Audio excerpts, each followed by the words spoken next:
Good morning. This is Bob Munn, and on behalf of the IFPA Board of Directors, welcome to 2020 Industry Insights. Today's topic, iPads and Salesforce, has created unprecedented interest, and that accounts for the train wreck of people trying to get online here at the last minute. 2020 veterans know we have a rich history of unexpected surprises on these webcasts, but so far we've always started on time, and that continues today. So before I introduce our guest, just to give the rookies an extra minute or so to get in here, let me remind you of a significant event coming up in your near future. September 20 through 23, IFPA and SAPA in the Big Easy, New Orleans, and all that implies. There's no better time than today to start locking in an airfare. Now, while you're wrapping your heads around that one, when we do just have a couple more folks coming in, let me remind you that 2020 is an interactive program. You can drive the content with your questions. Use that dashboard on your screen to send us questions or comments, and we'll address as many of them as we can within our time constraints. Now, let's introduce our special guest. Preparing for this session has been an opportunity to spend time with a very good friend. My main concern in this introduction is not to go overboard and embarrass him. I've known J.W. Owens for decades, but I didn't really know him at all. I knew he was a smart operator. I knew he came up with more than his share of innovations, but I didn't really know him until I had the opportunity to work alongside him in Carolina. I have never seen an individual more focused on helping the people around him grow and thrive than J.W. Owens. He's going to share some things with you today that any other consultant would keep hidden until he had you locked into a contract. He's going to give you a lot because he knows he has even more to offer. He's coming to us today from his old stomping grounds in Lexington, Kentucky, a good friend to everyone in our industry. Let's welcome J.W. Owens. Good morning. How are you guys? I'm really glad to be here with you, Bob, and all the colleagues too that we work together. Again, it's such a fun organization, and of course IFPA is such a entrepreneur organization. It's wonderful to be here. Now, one thing I've noticed in working with this and the things that you've put together to make the iPad work for salespeople, we've in our research we've seen some folks who've tried to put things together, but it seems like they've been put together more by people who are trying to guess what a salesperson might need. Yeah. You catching that there, buddy? Yeah. What you run into a lot of times, what I call classroom history and theory, and most of us, all of us, have been in the field at one time or other, and of course we know the pain and the trials and tribulations that a sales rep goes through, and if we can figure out what we can do to make them more successful, that certainly makes all of us happy, so that's what's exciting about the whole situation.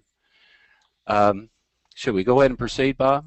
Yeah, let her rip. We've got a ton of people in here. We probably got a few more trying to get in, but let's give a tip of the cap to the folks who were proactive and got in here early and get her started.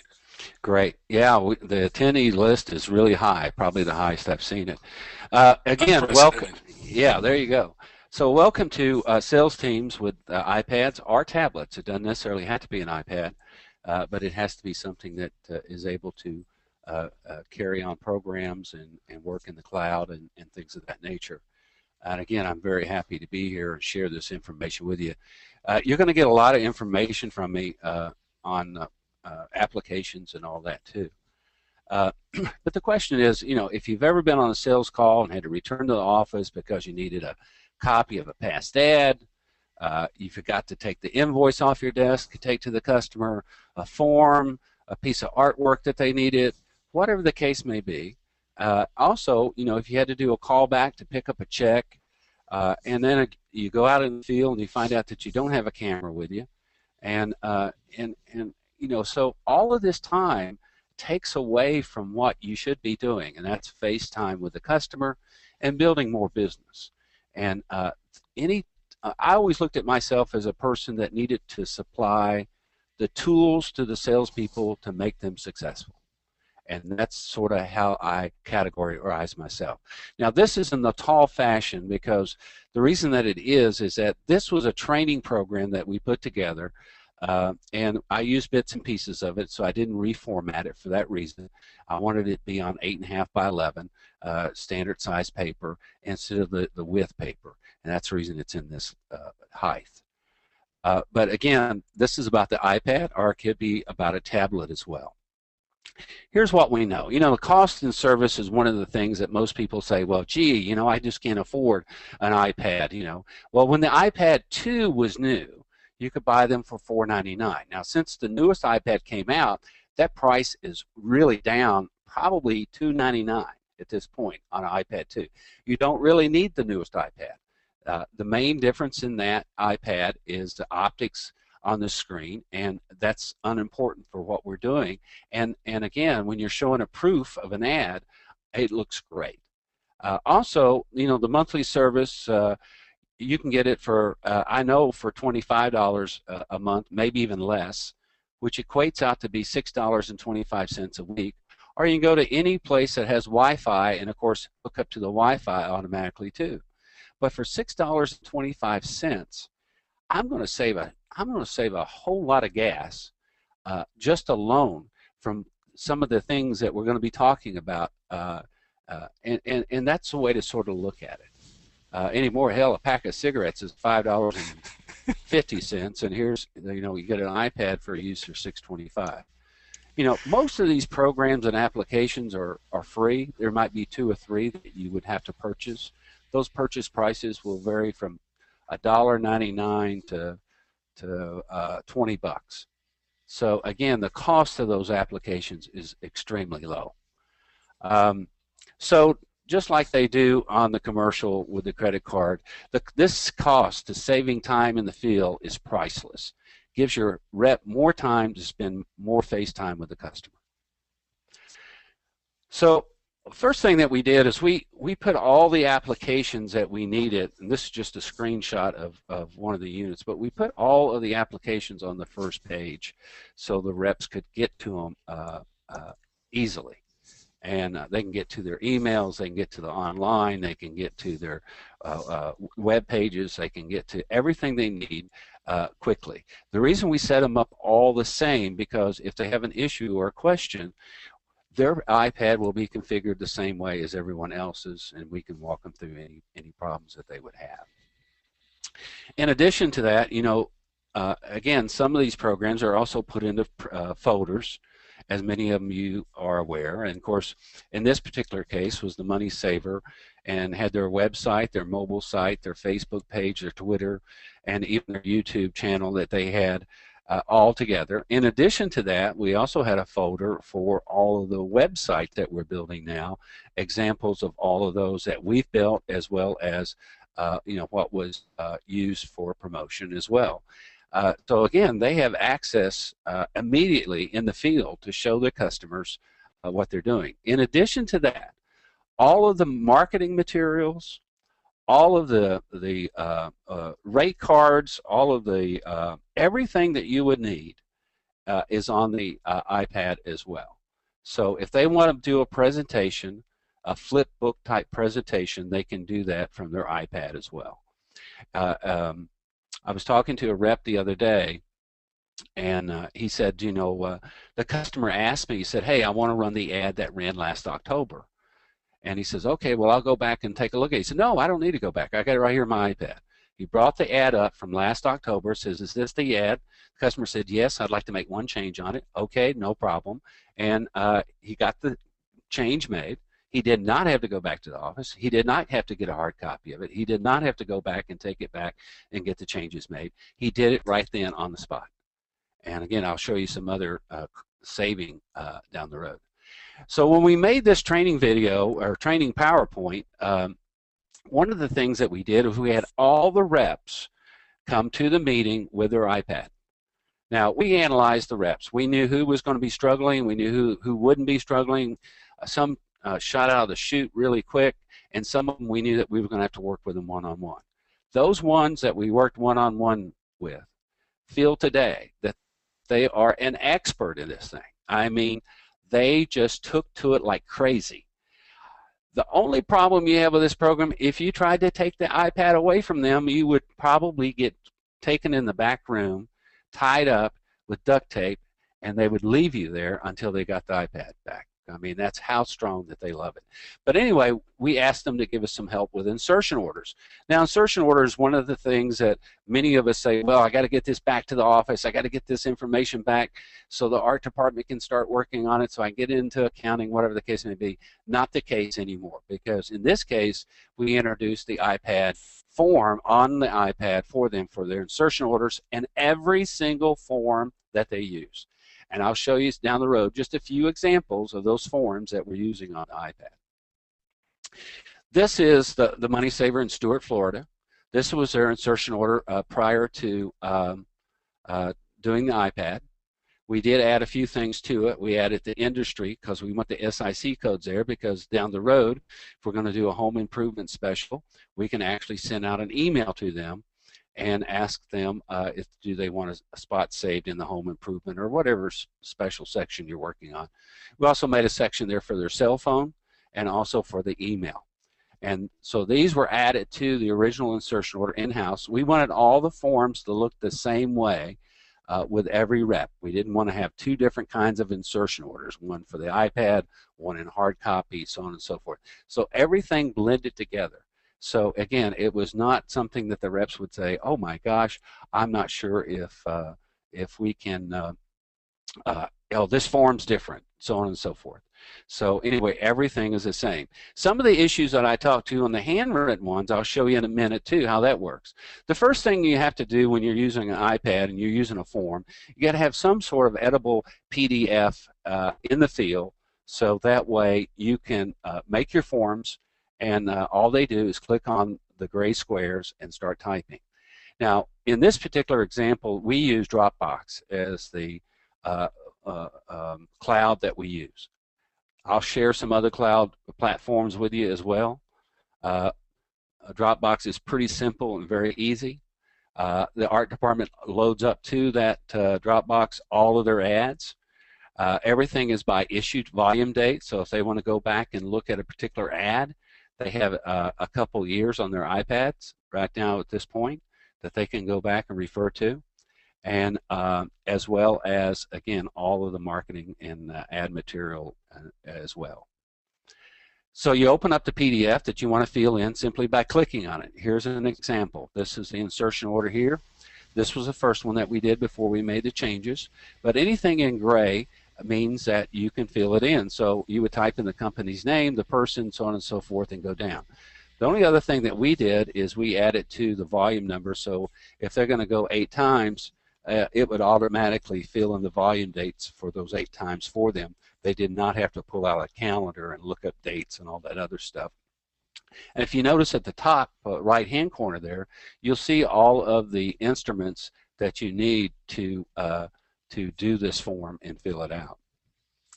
This is the bottom part of it. JW? Yes, sir. Just want to interject here real quickly, and I see someone just picked this up. If you have questions that JW hits a point that you're not real clear on as he's going along, use that dashboard up there and get the questions in, and we'll try to address them as they're coming in. I'll be monitoring those as JW goes along. But sure. I know that there might be some questions with some of these folks about these editable PDFs, and that's really kind of the key to a lot of what you're doing here. So if you have some questions about it, oh boy, here they come. They're blowing up now. And we'll also take questions at the end too. So if you want to write them down so you don't forget them, we'll take those as well. Yeah, but don't forget to put them up here, or we won't know they exist. Yeah. Okay, partner. Sorry, I'll get out of your way. No problem. So if you notice at the bottom of these insertion orders, what's really a neat thing is that the customer will actually sign this insertion order on your iPad with their finger. Now, I'm going to tell you, when they sign this, they just think it's the greatest thing since sliced bread. They will bring the employees over and say, look at this, I signed it. They just think it's the neatest thing ever. Now, here's the key and here's the tip. Most of these people have made the statement, wow, you guys are on the leading edge of technology. That's the reason I like you. That's the reason I do business with you, because I know you're always going to be one step ahead of anybody else. And that was a direct quote from a customer. So again, there's a lot of benefits to this, and I hope you see some of the other benefits that's coming up. Okay. Um, What you're saying there is there's a real spillover into the image that you have as an industry simply yep, because of this. Okay. Do yep. you want to address a couple of these Sure, now? sure. Okay. Let's go ahead. One question that came up was, what do you use to create the editable forms? Well, there's different applications. You would download that application.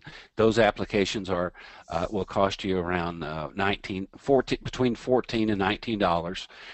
There's different programs that do that, just like any readable PDF. There's different ones of those too. If you type in PDF edit or editable PDF, you'll be able to download that. We're using PDF Expert, but you can use whoever you want to use. Okay. That's one of the things. Another question. Yeah, sure. I'm sorry. Go ahead. No, go Okay. ahead.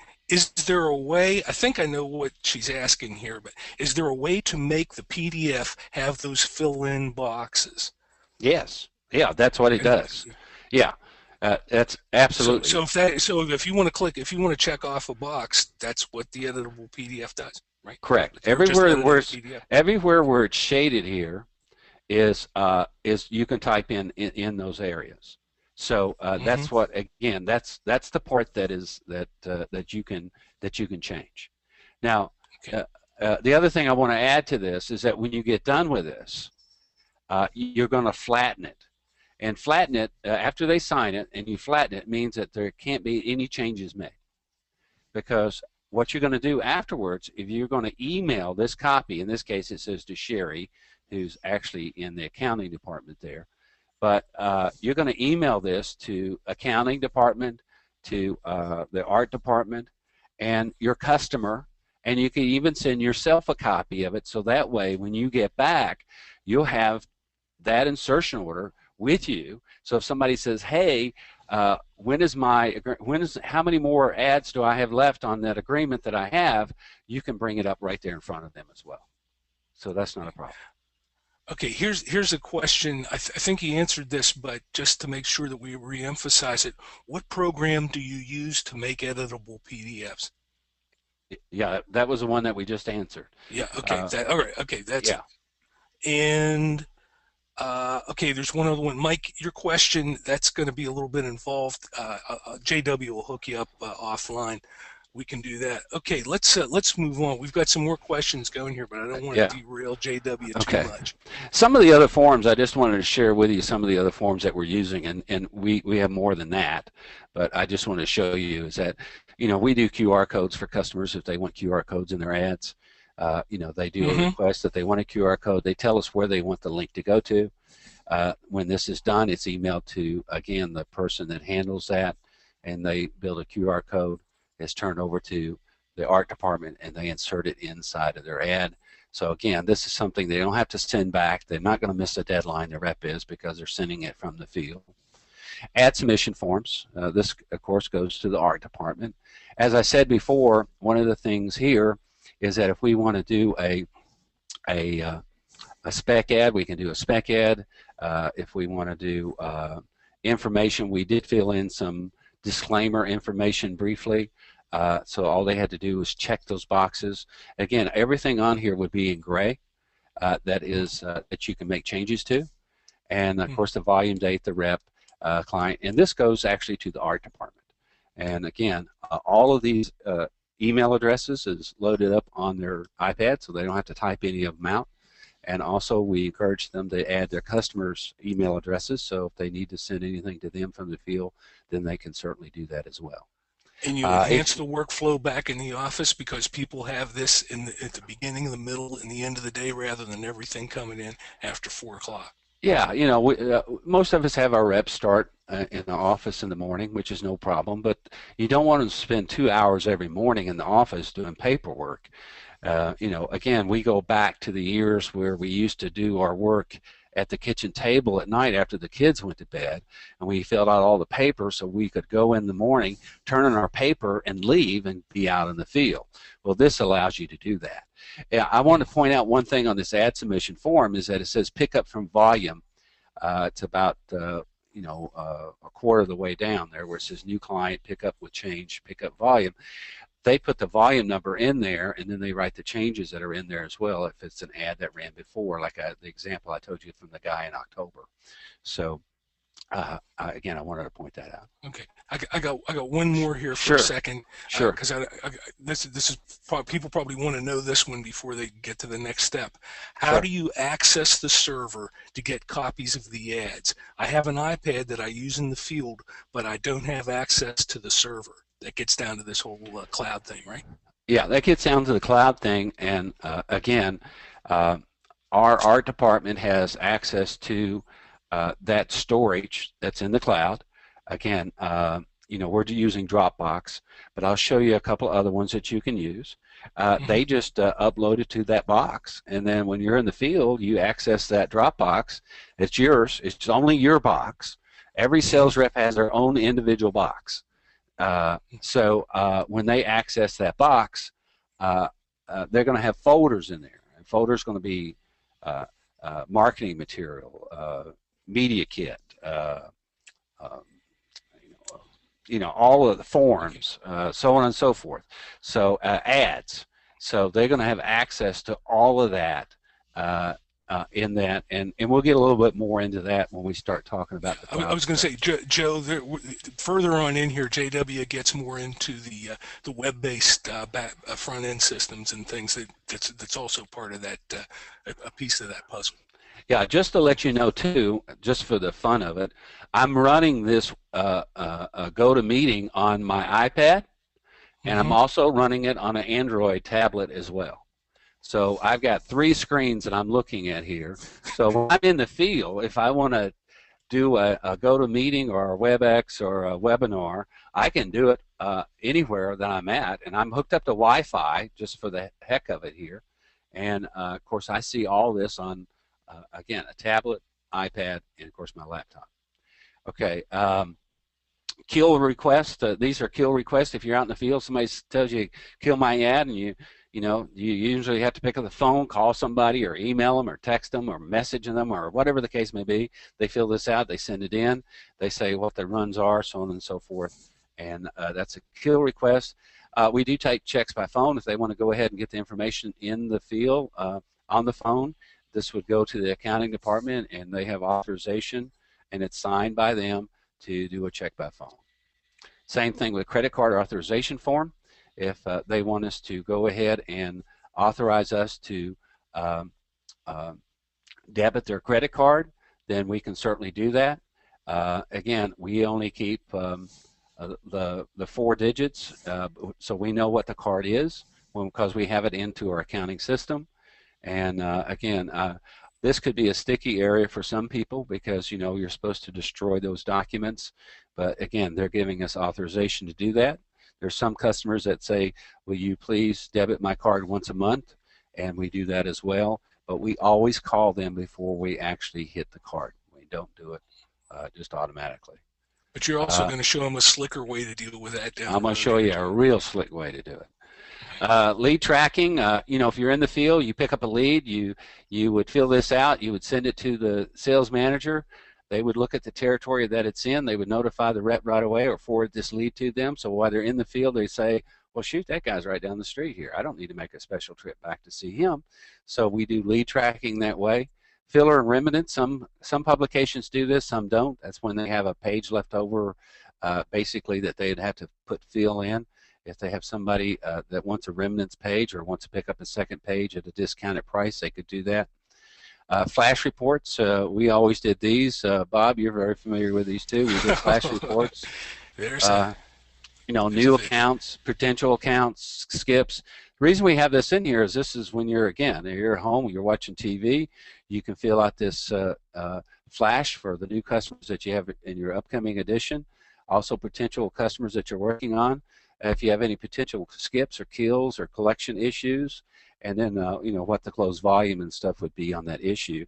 And again, this gives it's more for planning, so that way you can plan how that issue is going to be. But this is something that, again, we request them to come in and do it at their desk at the office where they could do it in the field without any problem whatsoever. Insertion override, this is when there's changes in the ad that needs to be an override. Maybe the price went up because they went from a quarter of a page to a half a page or whatever the case may be. This is a website lead sheet. Of course, we sell websites. This is a lead sheet that the sales reps use. We give them a bird dog fee when they turn a client over to have a website or social media done, and then of course we have a style sheet that we use when we meet with the client to find out what they want. Again, this is a great way to do it, and the rep finds more time to give us information that way. Text saver, we do texting, where if they want to a text offer in their ad, we will actually give them the program to do that with. We actually come up with the text offer and tell us what the offer is when they want it to be, and we put the offer up in text format for customers to go to. Call source, some of us use this application, some of us don't, but the call source is where they track the caller ID. There's also other companies called Who's Calling and so on and so forth. It's where we supply them a number in their ad. We can actually record the conversations on those telephone calls. It's a great training tool for customers because then they can listen to what their employees are actually saying to the customer. And we've seen some really, really bad calls. And one call, for instance, I got to tell you, it was a fencing company. The guy, we were at the office and said, hey, let's play a couple of these. Played one. The guy said, he answers the phone. The guy says, hello. The guy says, is this so-and-so fence company? Yeah. Well, I'd like to have somebody come out and give me an estimate on a fence. Okay, well, hang on while I get a pencil. And he puts the phone down, and he's gone for several seconds, I mean, a long time, and he finally comes back and gets the guy's address. Well, while we were listening to this call, we were saying, oh my God, oh my God, oh my God, because again, they're going to measure us based upon the response that we give them. And of course, if they're not doing their job on their end, it's hard for us to do the job on ours. And without this tool, we're looking at a customer who's saying, I didn't get any response. I didn't get any action off of that ad. We used to always have to do it with the car guys because the car guys was notorious to tell you, I didn't get any results. And it was funny. That happened to me one day, and the guy said, oh, well, we didn't get anybody come in on the ad. And I said, well, how about this guy here that's got my paper on his dashboard, and he's parked right here in front of your business. Do you think he came in because of that ad? And he was like, oh, yeah, well, maybe he did. Yeah, okay. He didn't realize that was your car? No, it wasn't mine.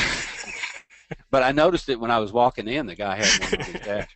So, the other thing that we talked about in this meeting is we actually had the salespeople, play with the iPad and use it.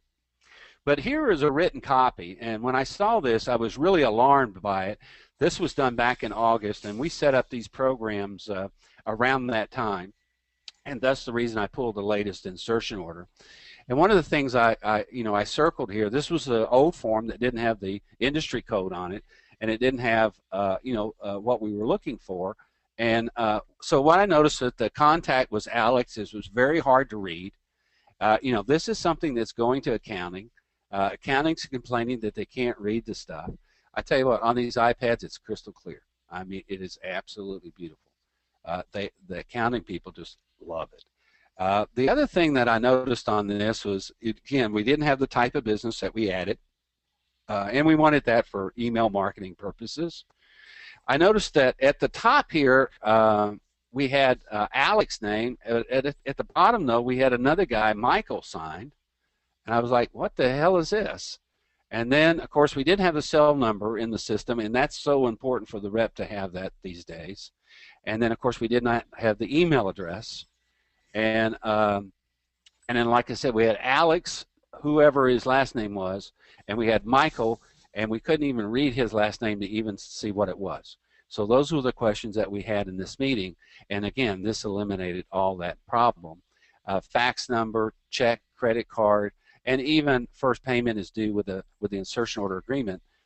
So we collect that money at that time that they place the order. That's some of us have different policies and procedures. That depends upon you. It's your business. You're the captain of the ship. So whatever you want to do. We use CT Genius in this particular instance. It's web-based. But I did talk to 2 weeks ago. I was at the Florida conference, and I talked to a couple of other guys, and I'll share their information with you. Their programs are also web-based. So now, what's important about this is that, and this has happened, we got to a business and realized, oh shoot, I left the daggone invoice on my desk of this customer. Well, I'd have to drive 30 minutes back and then 30 minutes back to his office. So in the parking lot, in the car, I brought up CT Genius. I logged in. Every salesperson has their own rights. And so I brought up CT Genius. I went to his account. I emailed him his invoice. And then I got in the car, or got out of the car, went in the business. I said, hey, I need to go ahead and pick up your check for this week. And he said, well, did you bring me an invoice? I said, I just emailed it to you. The guy went back, printed it out on his computer, brought it back, wrote us a check, and we were out. Well, that right there saved us more than an hour of working time, and not counting the time that it would take to go back to the office and print it out. But anyway, it saved us a tremendous amount of time. If I have somebody that I'm not quite sure, gee, does that guy still owe us money? I can bring it up. I can look and say, yep, that guy owes us $295. While I'm in here, I'm going to go ahead and ask for the check. And I can go immediately ask for that check while I'm in his business. 2 weeks ago, again, I said when I was at the Florida, I talked to this guy. He had a booth there. Again, I'm not saying any vendor. You use whatever vendor you have.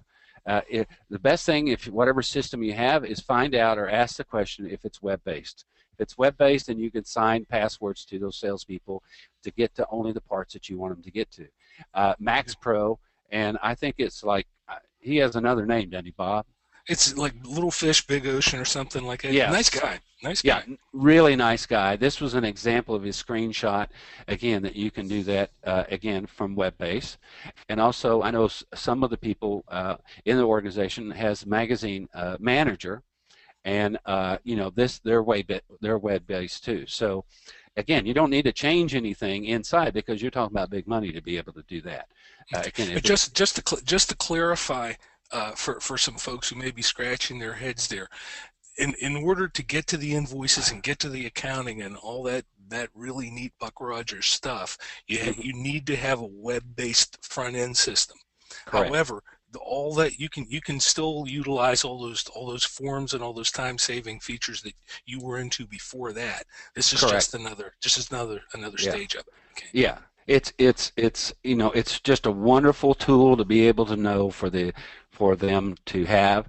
They can also print out their aging reports. They can also save a copy of that. They can email it to themselves. You know, again, they have access to these forms primarily on the financial side that they wouldn't normally have.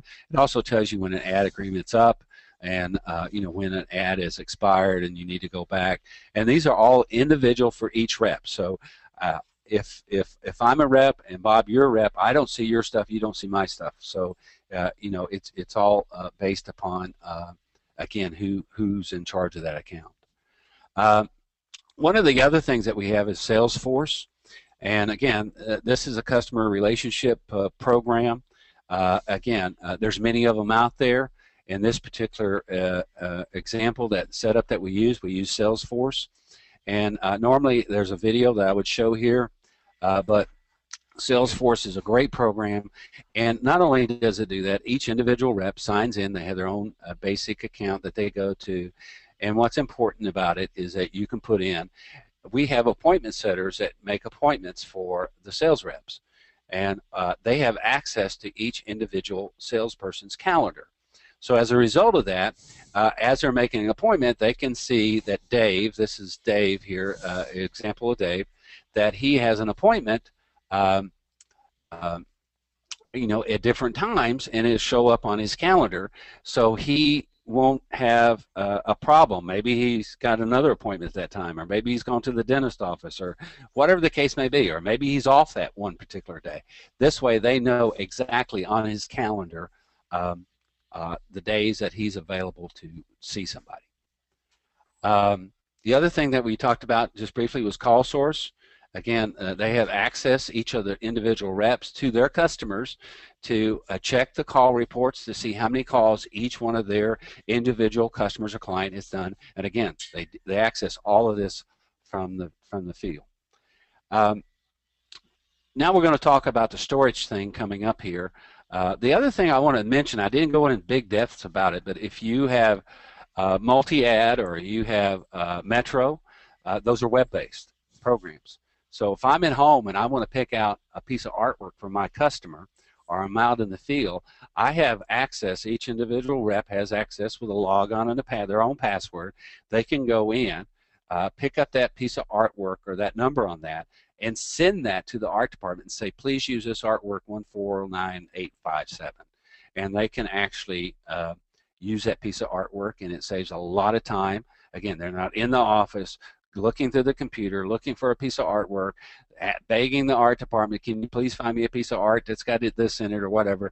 They can actually view it themselves because they know from firsthand information what the customer wants and what they don't want. iPad, we talked about storage, online storage. These are the top 3 services right now that seems to be out there: Dropbox, SkyDrive, and Google Drive. Google's fairly new, but and they're all great sites. Actually, I have storage on all of these for different things personally, and in this particular example, we used Dropbox. Dropbox gives you 2 gigs with additional space for referrals and activities. They give it to you for free.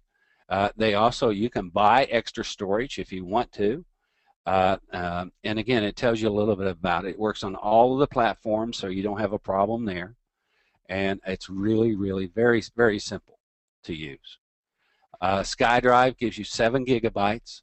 And if you're a user for their Hotmail or one of their other programs, they'll actually give you 25 gigs free as a reward to you. Google Drive gives you 5 gigabytes, so you can get extra storage. You can even buy up to 16 terabytes if you want. No way in heck you would ever use that. Dropbox makes everything simple.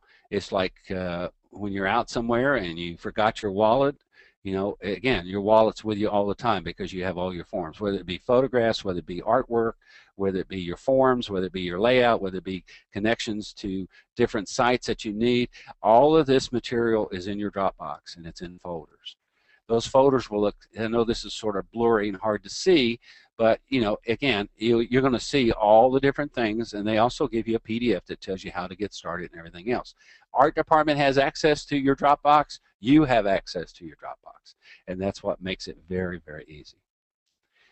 We usually do a video showing people how Dropbox actually worked, and we did in this training program. We did that as well. The next thing that we want to talk about is Square. We're using Square. You can plug the little plug-in there in the audio device of your iPhone, your Android phone, any platform phone that you have, your iPad, and you can take a credit card instantly. Give you a good example. What happened? We were calling a guy one day. I think it was a bicycle shop. Was with the rep. He had to go back to the place. This before, right when we got to Square, but we hadn't finished the iPads yet. And when we went there, the guy said, "Well, here, use my credit card." So we said, "Okay." So we put it on the Square. Guess what? The card was no good. So we politely said to the guy, "Hey, I can't get this card to take." And the guy said, "Oh, no problem. I got another one." So he gave us another one. It went through instantly. Now, what's nice about that is that gets emailed to the accounting department. It actually gets emailed back to the customer as a receipt. And I can email it to myself just to keep track of my own customer. Again, it works on any iPad, tablet, phone. And we usually show a video to show you how that works as well. Hey, buddy, you need a break there for a second? No, I'm all right. I'm going to take a drink right now. Okay. Now, because who on this call hasn't been in a situation where the guy's credit card didn't work. The guy said, "Well, let me get a check for you, whatever that is." You wind up making two or three callbacks on this, and this puts you in position to nail it right there. Mm-hmm. And when you do it in person, it's so much easier than doing it over the phone because they get aggravated by that. The other thing I wanted to point out is that you put the dollar amount in, and if you notice the bottom photo, the guy's signing it with his finger. So he actually signed it. Again, they just think this is the berries when you're signing, they're signing their name Which on finger's that. he? Oh, okay, never mind. Okay, Yeah, he's not using the middle one. He's using okay. his. Uh, we usually do a video on the Square. Again, Square is there's no monthly fees, there's no setup fees. They actually send you the Square for free if you go on their website and request it. In addition to that, they charge 2.75% on a charge, which in most cases are probably lower than most people are paying on their credit card anyway. I'm talking about merchant fees. And so if you only use this every 6 months, you're only going to be charged for that one time at 2.75. So it's a great investment and it's free. It doesn't cost you anything. I've paid the 2.75 out of my own pocket to have that convenience on a lot of occasions. Oh, it's a tremendous thing. And it goes in your account the next morning. So Yeah. instead of bringing something back to the office and processing it on the whatever and sending it to the bank to be processed, bam, it's in your account. I love it. Okay, I Uh, got a real quick question here sure. that's on that. The question is, are fees competitive? I Yes. assume that's just with the regular reader in your office, but It you depends know, on how good a negotiator that you actually are in most cases. And of course, we've had several vendors at our conferences that handles that. And I'm sure that most of the guys that are on the call today know what percentage they're paying. But I would say you're probably paying somewhere between 2.5 to probably 3.5. I'm just guessing at that. I know the fee used to be 3%, and it may be even more than that. And you can take all cards, by the way. Not you're not limited to just Mastercard and Visa. You can take Discovery and American Express as well. So okay. it opens the door. Want to do a recap on these programs and links that we used for this particular setup. Of course, everyone had their own internet link. Uh, we used Dropbox as the storage. You know, we handled our proof, odor ads, forms, and marking stuff, etc. We had an edible PDF program that we did purchase, so that way we could make these forms so they in the field could use them. Um, they all had access to, of course, to emails, and we preloaded the company members' emails in there so they wouldn't have to type any of those. And we asked them to start putting their customers' email addresses in there again as well. So that way, if they need to send an email to somebody, they don't have to sit there and look it up on a business card or say, "What did I do with his address? Oh, I don't know what I did with it." This way they have it. We use Salesforce for customer relationship and the Salesforce calendar. We used a web-based accounting system, CT Genius. Not promoting CT Genius. You can use whatever program that you have. Just needs to be web-based, and hopefully they have security for each of your salespeople. We use Square, and Square is really promoting heavily on TV. I watched a couple of movies over the weekend, and it seemed like I must have saw at least a half a dozen Square ads on TV from all types of businesses using Square as a regular program. Gas Buddy, we put that on there in case the salespeople want to know where the best place to buy gas locally at. That's been a really good program for them. Saves them money. We also put a receipt and invoice program in there. It was free. We downloaded it. Sometimes when you're in an account, they give you a check or something. They say, "Hey, I want a receipt." And you say, "Oh, well, I'll write you out something here on." No, we say, fill out a receipt and go ahead and email it to them. Works the same way as an insertion order, no different. Um, Again, all the marketing materials, all the presentation materials, flipbook material, media kit, all of that is in your Dropbox, and you have access to it. Think of all the stuff you used to have to carry around in that bag just Oh in yeah. case. Oh yeah. Look at what all you carried in the car with you. We're always going to be carrying our publication with us, and we're all going to have hard copies of different things to leave behind. But again, this way you have it. Of course, you Hey, got a hey camera. JW, I'm going Yep. to break in here for a second just to give Sure. you an opportunity to lubricate there. Okay. And in the meantime, I want to remind you guys, get your questions in here. I've got a few questions backed up, but we're going to come to a point where all JW does is address your questions. So let's get them on there so we can make sure he addresses them. Okay. Okay. We're all Okay. ready. Good deal. Camera, how many times did you leave the field and didn't have a camera, or you're trying to use it on your smartphone or whatever the case may be? You have a camera there, it's ready. If you use Cam Scanner, the one after that one, you can actually turn that photograph into a PDF and actually email it into the office if you wish. Cam Card is when somebody gives you a business card, you actually take a photograph of it, and it actually puts it in your contacts for you. And both of those programs are free. You can upgrade to a better program, but they're free. We also put any bookmarks or favorites on them that they may need to go to. There's links to our websites, the social media sites, and even the websites that we sell. We also uploaded a whistle. Whistle will actually turn the iPad into a telephone. You get so many free calls, and then they charge you a very low rate. I think it's like $0.015 a call or something. But anyway, we just did it in case there was an emergency or they lost their phone or whatever the case may be. They could still contact us through Whistle. MapQuest and the GPS program, great thing when you're looking for where to go and how to get there. A Wi-Fi locator is wonderful because and most of the iPads already have them on it. If you don't, then you can download Wi-Fi Finder, and it'll actually find the nearest Wi-Fi next to you or the one you can hook up to. Of course, an Adobe Reader. We actually use AdMall, but if you use any type of co-op program, you can link to it. So if I'm at home in my easy chair at night or over the weekend, I can go on iMall or AdMall. I can log in. I can actually get updates. They actually will send me emails on the latest co-op things and so on and so forth. Art services, again, like I said, Metro, Multi-Ed, both are, they're web-based, so you can actually view those just like you would at your computer at work. And you can go right to your spec ads in Multi-Ed or Metro. Yep. From your iPad. Yep. You can go.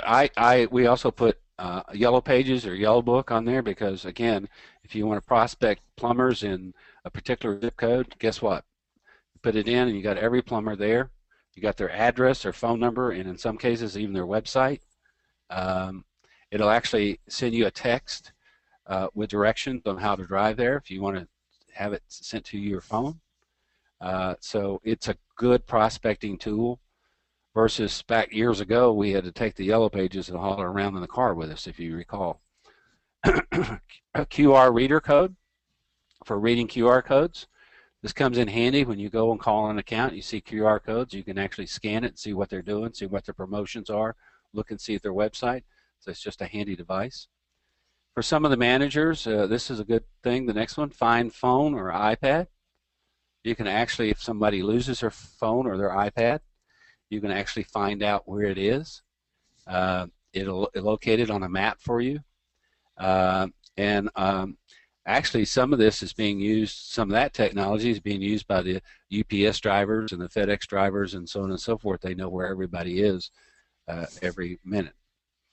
Also, like I told you before, I've got an iPad and a tablet both hooked up looking at this program, wireless, and you can go to GoToMeeting. You can catch IFPA's 2020 program from your iPad or from your tablet, either one. If someone decides to access some training in the field while that's a webinar that's going on, they can do it right there in their car. Sure, they can do it in their car. They can stop at Starbucks, get a cup of coffee, watch it. Watch your mouth, buddy. Yeah. So whatever they need to do, because these meetings are very short anyway. So I will answer any questions that you have. I hope you enjoyed it. Again, I'm easy to contact. My account address down there at the bottom for you to send something to is jwowens.com@gmail.com, and there's my cell phone as well. Okay, well, we'll give JW a second to grab a drink of water there. We do have a few more questions backed up to cover some of these. Some people have asked for some copies of things and that, and I'm going to give that to JW offline and let him take care of that for you. Uh, the Let's see. Oh, by the way, I've got to compliment this group. At some point or another, I usually feel compelled to say it's a good thing you guys can sell because you sure can't type. But these are some of the most neatly typed questions I've encountered since we've been doing this. Uh, I just want to let's add one thing, Bob, if I Okay. can, is that if your reps get tied up in the office for 2 hours a day, and it's an 8-hour day, if that be the case, you're going to save 10 hours in a week. And if you're saving 10 hours in a week, that's like having another day and 2 extra hours in the field. Now I know they need to come in for sales meetings and things of that nature, and there'll be times that you want them in, so that way you can keep a leash on them. But again, the time savings alone of them having FaceTime with your customers is, like I said before, priceless. And that's how you need to look at this program. Okay. we're gonna try to get as many of these in before we go over our time constraints as we can. Okay. This one goes back to earlier on the forms, Mm-hmm. and Boyd asks, he has forms created for desktop computers, but they don't seem to work with the iPad. Do you have any ideas on that, JW? Well, I don't know what program they were developed in, but again, the generic one is a PDF. Right. So if you're using a You may have PDF, to rebuild the wheel, in other words, but then you would have the forms ready to go. They just yeah, may they're not. not they're not built right now. If you have Excel forms, of course, you can download Excel to your iPad or your tablet Mhm. or whatever, and you can see that. But if he can't see it, uh, he would have to. It depends on if he's working from the cloud or if he's working from the hard drive of the uh, Okay. of the unit, and you're better keeping it in the cloud. Okay. We have a couple more questions on the interface with the display ad front end program like CT Genius, Mm-hmm. and this guy in particular I know likes to think in ones and zeros. So Mm-hmm. that might be something you guys want to talk about offline a little bit if you want to get real intricate with that. But the way to go to get the full benefit of this is to have a web based front end system for sure. Yeah, and it Now, it doesn't have to be CT Genius. It could be a company that you're currently using. You just need to call them and ask them if it's a web base. And most okay. of them anymore are going to say, yeah, it is, because that's the way Now, everybody's going. I'm sorry. Now, Phil asks, how do you handle pre-numbered forms? Uh, mean like a receipt I or think it would be like that. They may have their insertion orders pre-numbered. They may even do their EPS number or something like that well, already we stamped on. on an insertion order. Usually that comes after that, but Yeah, that's I assume that's what he's talking about. on the insertion order, the accounting person actually puts the insertion order number in Yeah, when she puts it in the system at that time. And yeah. those are relatively, if any of you know CT, you can actually figure out it's sort of date oriented when you look at those numbers. You Uh, really may not need pre-numbered forms anymore if you're approaching it this way. Only if you're tracking them, and we all know that salespeople grab a handful of them and throw them in their car, and they're rolling around in the car and get messed up and everything else. So I'm not sure how you're tracking it, but if your system is going to assign an IO number to it, I'm not sure you really need it. We used to track receipts that the salespeople would write out. They were numbered, and the accounting department would do that too. But again, uh, they email those directly to the accounting department. They keep track of the receipts that way when they come in. And So actually, you don't actually, have receipts laying around in the bottom of somebody's briefcase now. that's right. Oh man, I forgot to turn in this receipt. Or whatever the case may be. I mean, it's instant. Or I lost it, but it was between this one and this one. That's always The good. accounting people and the art department absolutely love this program. Needless to Excellent. say, the salespeople adore it. So, Yeah, okay. that's sorry. Okay, now I think this one would pretty much depend on your publication and how big it is, but is the iPad storage large enough to carry an archive of the last year's paper to avoid the cloud? And Uh, I guess the challenges of having internet access and everything. I guess that well, would I, depend on the size of your paper.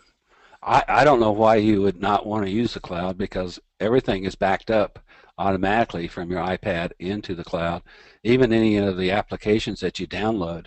I just did an update on my iPad to a new system, and when I did that, I had to go back and everything that I had downloaded, I had to tell it to re-download, but it already knew where it was. Uh, I would say a lot of that depends on the size of the files that you're going to download, but a regular iPad probably has uh, I don't know, probably 40 gigs in it.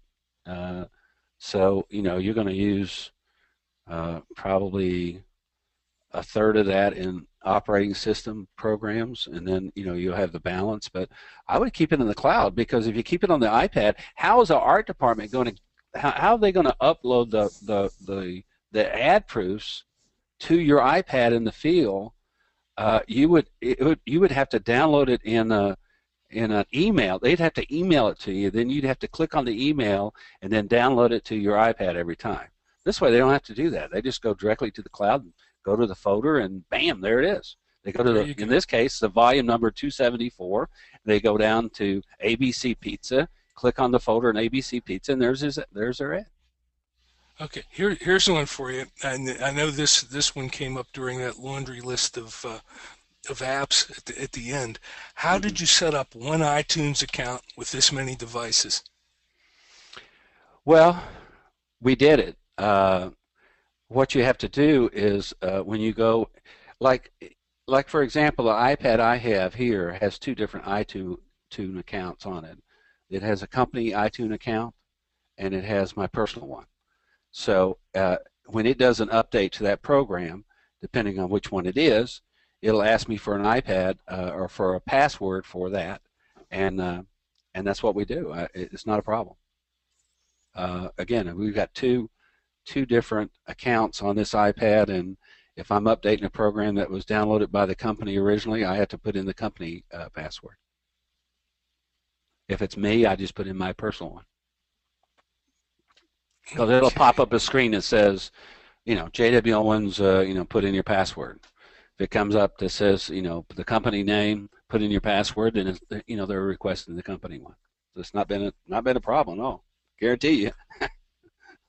Okay, here's one. Uh, uh, and what gigabyte size of iPad do you recommend or use? What are the specs that you have for your team there, JW?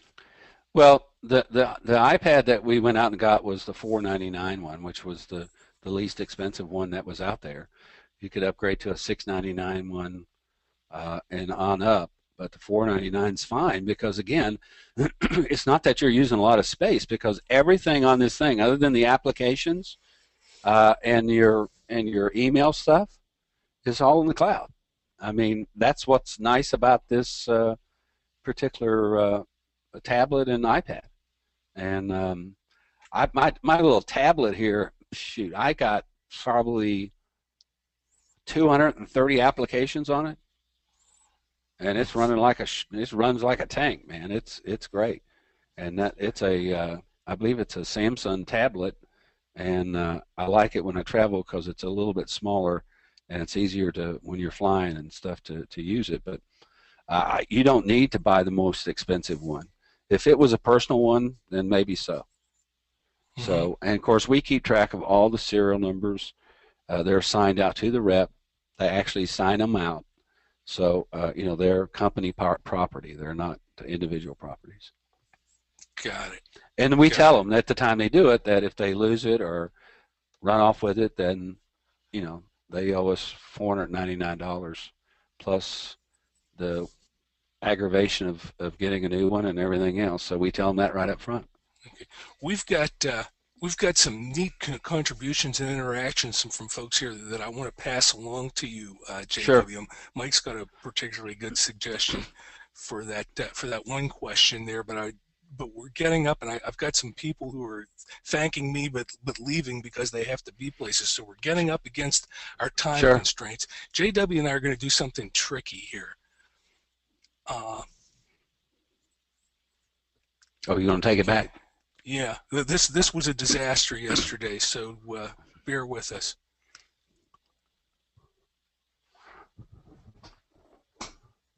Whoa. What do you got? Ha ha! Nothing You're can back. Yeah. possibly go wrong now. Yeah. Yeah. Okay. As I said, we're getting to the end of our allotted time, and I do just want to say, if I think what I said earlier is borne out. JW is all about helping the people around him be better, and this is a guy who's available.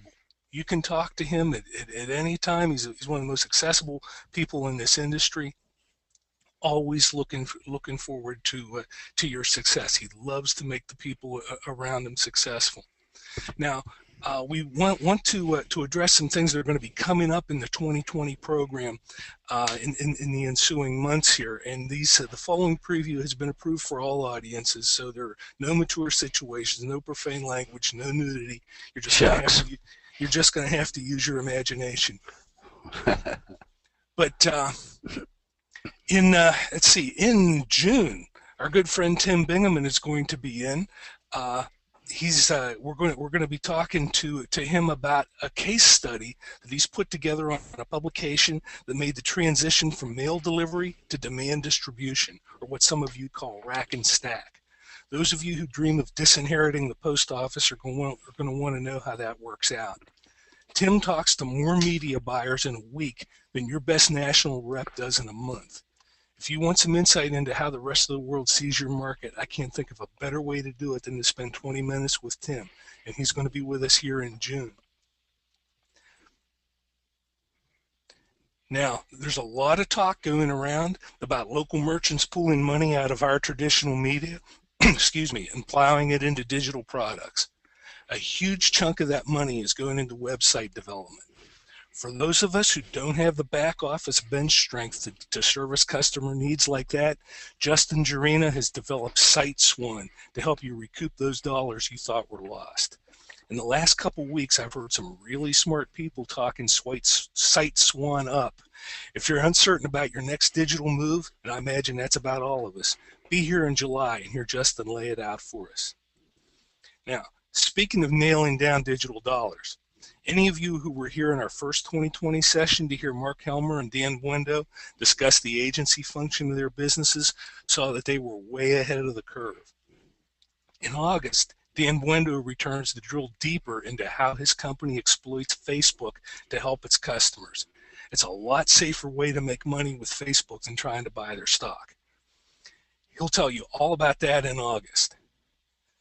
And if you want to talk to any of us in person, don't forget the joint SAPA IFPA conference in New Orleans in September. All these guys are going to be there, and if their policies like mine, which is if you got a question and an open bar tab, I'm your guy. That would be the time to catch up with us and get some questions answered. But in the meantime, this is Bob Munn speaking for J.W. Owens and the entire IFPA Board of Directors saying, the future doesn't begin tomorrow. It's starting right now, this instant, with what you plan to do with the ideas you saw today. There's still plenty of time today to help your customers make some money, and you are just the folks to do it. Have a great day, everyone, and thanks for stopping in.